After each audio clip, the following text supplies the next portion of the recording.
I went to Egypt recently to produce a documentary about the relationship between the Muslims and the Christians. Most people want to go to Egypt, of course, to see the pyramids and the other famous monuments and temples of the pharaohs. But 2,000 years ago, the people here believed that there was another important story to tell, and that was the escape of the Holy Family from what is now Israel to Egypt. There's an established holy trail in Egypt. There's about 32 sites. I began the trip, though, in Cairo itself. The old city has these fantastic minarets, the mosques, the madrasas, and also the Khan el-Khalili Bazaar, probably the most interesting old bazaar in the Middle East. I really love this place. You can walk around the spice markets, smelling the saffron and the other spices and seeing cats fighting, and just look at people walking by. They're very interested and they love to have tourists here. They really need to have travelers in this post-Arab Spring environment now. So many travelers have canceled their trips to Egypt recently because of the sporadic violence here. But Egypt is a great place to go to. You'll be welcomed. People will want to have you shop in the old bazaar shops that they have here. They want you to buy things. They'll entice you to buy things, give you tea, give you food, anything. A lot of friendliness. If you want to spend a little time in the Khan el-Khalili Bazaar, I recommend it. Christians represent about 15% of the population here in Egypt, and we met some of them that wanted to tell us the story of the trail of Jesus through Egypt. So my production partner and I took to buses and cars, all kinds of transport to go to these different sites, and occasionally camels as well, to see people out in the desert, these nomads traveling around. Alexander the Great was buried here. There's a lot of interesting details about Egypt. We found this old American car and decided to bump along the roads here on our way to a few sites. Look at this. This is a skull of a martyr from 2,000 years ago, and we also stopped along the road to take some shots of this Muslim wedding party.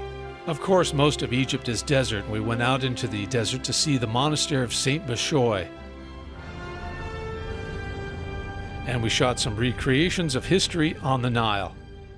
And we couldn't resist getting some great shots of the pyramids of Giza. And here's the Great Pyramid itself. Now, of course, the pharaohs worshipped the sun god Ra, and they believed the pyramids were like a stairway to heaven. There were some entertainers sometimes. When you have lunch, you can see people making the fresh bread here as well. And this is the famous step pyramid of Saqqara, and here's a great statue of Ramses II. We did some recreations where we suggested the Romans were chasing the Holy Family. My favorite time of day in Egypt is sunset, as the sun just descends below the palm trees and a full moon rises. On one stop, we went to a Coptic church out in the countryside to see a really fascinating ceremony. On this evening here in the church, the air was filled with incense as the priest and the congregation enjoyed the celebration of the icons of this church. Interesting in Egypt that Christian churches are right next to Islamic mosques and even a graveyard like this. And the host of this show is New York Times bestselling writer Paul Perry, and we documented him walking through the different areas of Egypt, looking for these sites that were claimed to be places where the Holy Family visited. On some places you get these great views of the Nile at sunset. We found ourselves going to places that are way off the tourist map. This is Gabel Ater, which is a pharaonic quarry that no tourists go to. The hieroglyphs of Egypt, of course, are fantastic. We also visited some remains of old Roman monuments here. But you always return to the Nile and continue the journey. And here are inscriptions in stone from 700 AD in this Coptic church. And this old priest standing in the darkness of his church was just a classic shot. There are a few Christian towns scattered along the Nile, and they live right alongside Muslims. The host of the show, Paul Perry, he ducked inside this cave where inside there was this cave art from 1,500 years ago that depicts the slaughter of the innocents. It's perhaps the oldest rendition of that story. There's only a thin area along the side of the river where people can actually grow food in Egypt. We also went to this forgotten city of the desert called Ensenna. And then, almost like a scene from African Queen, we had Paul get on one of these old felucca boats and continue his journey up the Nile very slowly. We stopped alongside the Nile just to take a break, and we thought this was a city of living people, but no, this is Sawada. It is a massive city of the dead. It's a huge graveyard. And continuing our trip up the Nile, we made a stop at this town where there was a lot of partying going on. It was Muhammad's birthday, so everybody was out on the street having a great time. It was a little intimidating, though, because people were wanting to cluster around us. They were all Muslims. They all wanted to cluster around and see who we are, what we were doing. We were like a novelty, like a circus coming through town.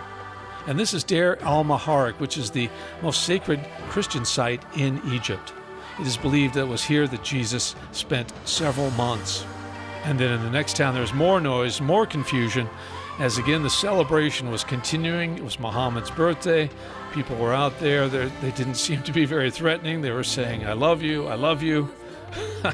It was a really great time, and it didn't feel threatening at all to be amongst all these people. The Nile is everything to these people. They swim in it, they drink from it, they irrigate their fields with the water from the Nile. It means all. The further south we went in Egypt, we went to these monasteries that no one usually goes to, the white and red monasteries here. But here in these monasteries, look at the beautiful color on the arches. There's much that Christianity did borrow from the ancient Egyptian religions like the Ankh, which means eternal life. It turned into the cross for Christians. And here's Luxor, probably the most famous of the big temples in Egypt.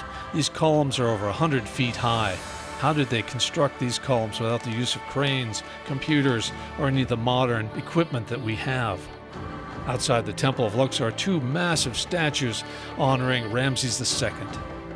So Egypt means a lot of things to me. I love the people and the energy here, but of course it's the temples of the pharaohs, the statues of the pharaohs, these ancient things that we really want to see the most in Egypt. And I'll finish this segment on Egypt with that gold mask of King Tutankhamun, and of course the pyramid at sunset.